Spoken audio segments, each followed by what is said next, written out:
Welcome to this last video in the Supporting Behaviour Positively series. This video is focused on planning interventions from our observation. When we're planning for interventions to support behaviour positively, we really need to focus on understanding the difference between contexts that can dysregulate or distress an individual versus contexts that support the individual.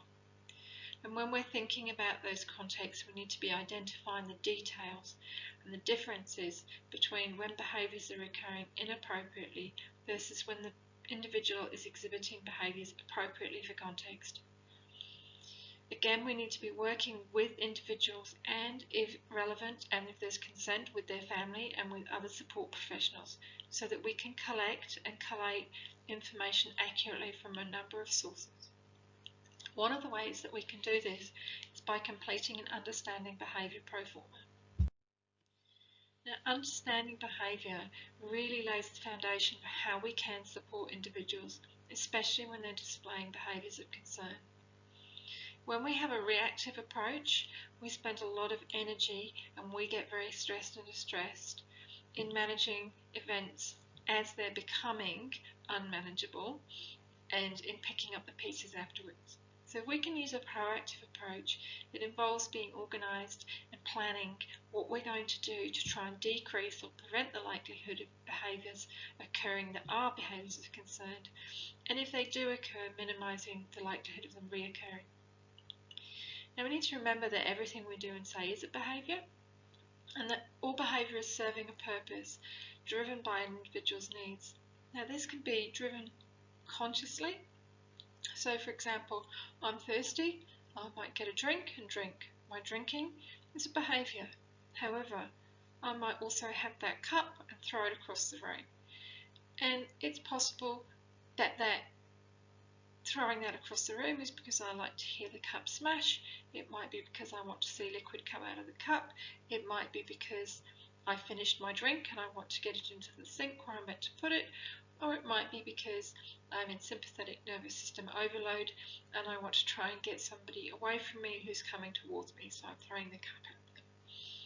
So as we can hear from that, the same behaviour can serve multiple purposes, and multiple behaviours can serve the same purpose. And when we're looking at this, we need to look for commonalities and differences.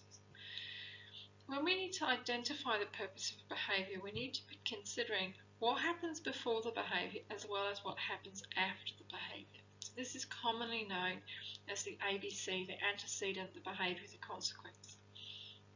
Now, when we're thinking about this, we also need to take into consideration that just because a behaviour is annoying or frustrating for us, it doesn't mean that we need to change or stop the individual's behaviour. So, we will need to go through a step of asking some questions around this. Is the individual physically hurting themselves or others? Is that particular behaviour interfering with the individual's learning or activity or the learning or activity of others? Is the behaviour limiting access to everyday experiences, settings or services? Is the behaviour suggestive of a need to adapt curriculum or setting to accommodate the individual's particular needs? So for example, if an individual is flapping and the flapping isn't physically hurting themselves or others or interfering with their own learning or activity or the learning or activity of others or their access to everyday experiences or settings, and it doesn't indicate a need to adapt the setting, then really, do we need to change or stop it? And what would be the consequence of doing so? We're just going to have a quick reminder of the hand model of the brain and the sympathetic nervous system, which are the two branches of the autonomic nervous system, and how they all fit together. So if we remember our hand model of the brain, our arm is the spinal column and our wrist here is the brain stem. And if we unfold, the palm is where the primal brain sits, at the thumb is the emotional part of the brain, and the finger is the thinking cap of the brain, and where the finger is touching the palm, that is the mindfulness part of the brain. So when the brain is in this position, the hand is in this position. We think about the autonomic nervous system. We are parasympathetic dominant, so we're in our comfort zone. We can also be in homeostasis, where the parasympathetic and the sympathetic are in balance. And at this point, we're also in our learning zone, the beginning of our learning zone. And as this happens, we're in slight sympathetic nervous system dominance, slightly uncomfortable, we're slightly stressed. That's in our really active learning zone. At this point, we can think, we can make choices, we're connected. As we get more stressed and distressed, this happens. In this position, we're in big emotions. And here we are sympathetic nervous system dominant. We're in the low level panic zone. And then when this happens, we've flipped our lid, lost the plot. This is our survival mode. The reptile is the thing in control. And the survival mode behaviour, those are very much instinctual behaviours, and there is no control. There's no choice. During that, we're in full-on panic zone. So let's have a look at how we can do an understanding behaviour template together. If you're going to be doing this, you need to think about, okay, who is the individual? What are their likes and dislikes? What are the body languages that they have indicated to us in the past that they present with prior to their overload instinct behaviours? Again, what is their body language like when they're engaged, doing activities or tasks and seem to be enjoying them, and checking in with the individual. If you have already completed a regulation zones, scale of regulation scale, you will have all this information already in terms of what their body looks like when they're getting stressed or distressed, and in terms of some strategies around calm down. So for this example of understanding behaviour proforma, we're going to use a child who, and this was what was reported by the family, always kicks the driver all the way to school until we give up and go home. So this was a child who was non-verbal, and the hypothesis that the school and the family had come up with together was that the child was school phobic. So this is what the understanding behaviour template looks like, that is taken from the Department of Education in South Australia. So as we can see, there are three lines on this: identify the behaviour, and then the second line, identify the purpose, and the third line, plan the intervention. So the first thing that you do is to write the behaviour that you wish to replace. So that problem behaviour, that behaviour of concern, you write that in the centre box, the behaviour. So our example is kicking the driver. So here we go, we've got kicking the driver, and that's in the car on the way to school. So we need to be really specific. For example, we wouldn't have in there screaming and not have a really defined thing around that. So this is a single behaviour. If you have multi-part behaviours, you need to split them apart to just have one behaviour at a time. Now we need to be considering what happens before and after the behaviour. Now these boxes contain assumptions about the behaviour, and at this stage what we're doing is we're actually fact finding to gather information about the behaviour, and the more accurate our information is, the more likely we will be to be able to develop an accurate plan. So we document our findings in the before and after behaviour sections, and then we're going to test these assumptions using another proforma called the most likely least likely table. So before the behaviour happens, we're driving to school, and after the behaviour, we've stopped driving to school and we've returned home. So this is our most likely least likely table, and here we're testing the hypothesis that we're coming up with around kicking the driver in the car on the way to school. And remember, our hypothesis was originally that the child was school phobic. So in our most likely column, so this column, it's not a column, apologies, in this row, what we're doing is we're placing the people, place, activity, time and regulation zone for when this behaviour is almost guaranteed to happen. And the row below, the least likely, we're going to put the information about when this behaviour is least likely to happen. So when it is almost guaranteed that it won't happen. So it usually is guaranteed to happen when mum is driving. However, it doesn't tend to happen when dad drives. On the route to school is when it happens. It doesn't always happen when mum is driving somewhere else.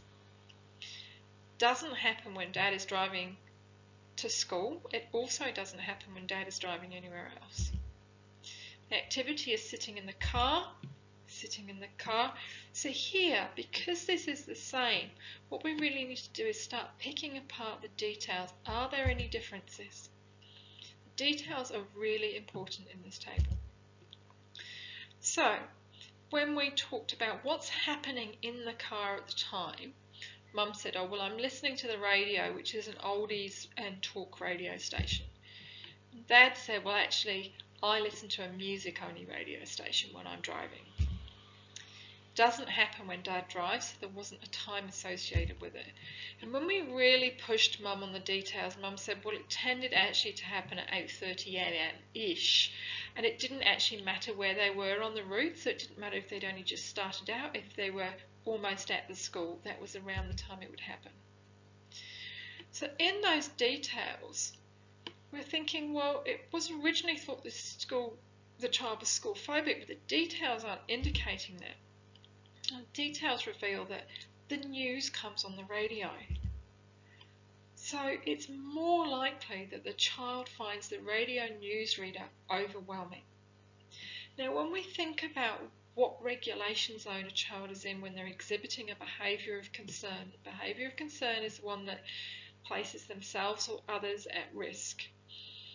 And generally, you don't do something that places yourself or others at risk when you're in learning zone or comfort zone. However, you would be far more likely to do this, and in fact, pretty much guaranteed to do this if you're in your panic zone. So from this table, we can see that our original hypothesis of being school phobic was highly unlikely. So now what we need to be thinking about is, okay, we can put in now the identify the purpose row. The purpose of a behaviour is usually either to get away from someone or an object or activity, a sensory input, or for help. Now, when we're determining the purpose of the behaviour, we need to be thinking about the implications of misunderstanding the purpose. So if we plan a behaviour support plan when we've got the purpose of the behaviour wrong, it's highly unlikely that that plan will be effective. So you can document all possible purposes of the behaviour and then do the most likely, least likely table, or you can do the most likely, least likely first and then record the purpose of the behaviour that you've come up with. So using the most likely, least likely pro forma that we've just completed together, we could see that the purpose of kicking the driver in the car on the way to school was actually to get away from the radio newsreader. So that was to get away from the sensory input and also the newsreader. So when we're going to plan the intervention now, because we've got an understanding of the purpose of the behaviour, we've got to think about, okay, we can replace the kicking with a new, more appropriate in the context behaviour, provided our replacement behaviour actually serves the same purpose. Now, when we write the behaviour we want to start or the new skills we want to introduce, we put this in the middle section of the bottom row. So we do the replacement behaviour first. So here we want to be able to help the child to communicate no more radio to the driver. Now, this child was non-verbal, and this is important.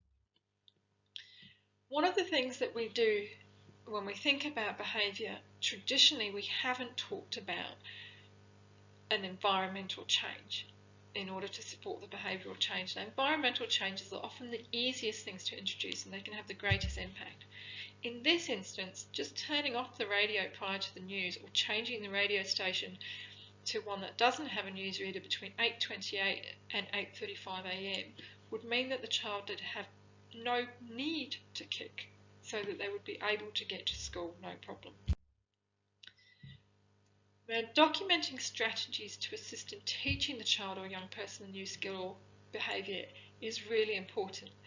And when we're thinking about neurodiverse children and young people and adults, it's better to use their preferred interests, as people, particularly people on the autism spectrum, can only learn when they're interested. So it's really useful to know their preferred interests and to use those as a carriage to teach new skills.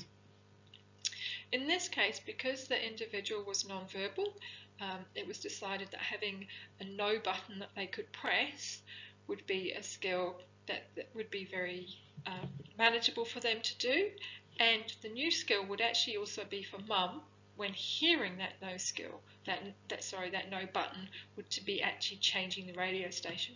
So when we think about teaching new skills or new behaviours, it's not always for the individual. Sometimes it's for the people around the individual, or a combination of the two. Now we need to document the specific rewards or reinforcements for the new behaviour, remembering that these should be given immediately when initially teaching the new behaviour or skill, and they should slowly be phased out. So in this case, the immediate reward was that the mum would change the radio station as soon as that no button was pressed. Now, having got this, we can test the hypothesis. If changing the radio station works, then our hypothesis is correct about the purpose of that behaviour. If it doesn't work, it may be that it just needs a little bit more time, because sometimes things can take up to 6 weeks. So don't immediately change your strategies if it doesn't work. However, if it's blatantly obvious it doesn't work, then you could go back to your most likely, least likely, and clarify whether or not you've got your purpose of the behaviour correct.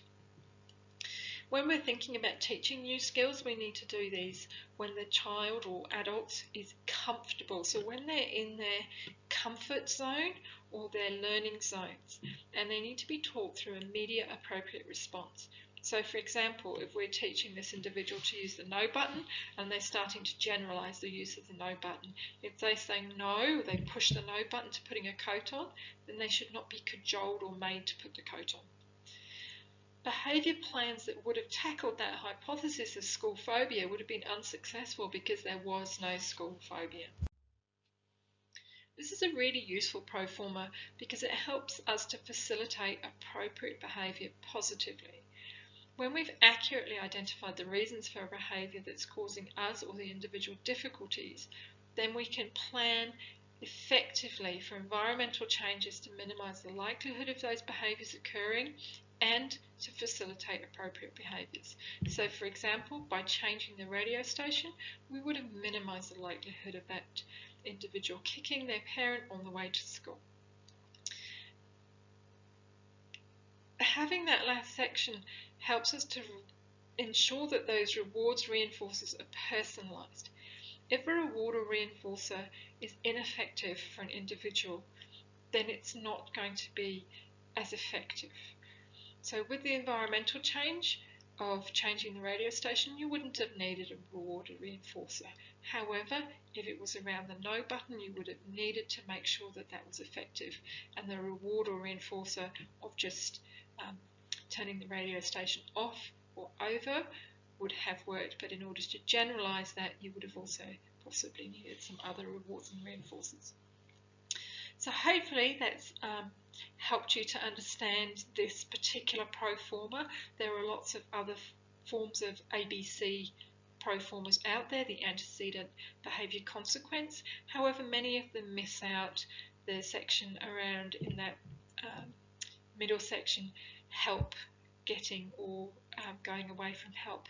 And an important aspect to note around that help is that for many individuals with alternative communication, or individuals with intellectual disabilities, or individuals who are neurodiverse, challenging behaviour can often arise when they are in pain or unwell, even if they don't actually know that they're in pain or unwell, because their sympathetic nervous system gets more and more dominant as they stay unwell or in pain, and therefore they're actually seeking help.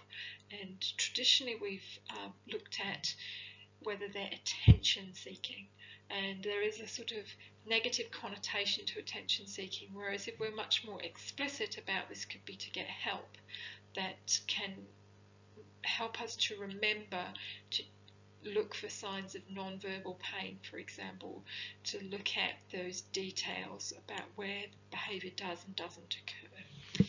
Thank you very much.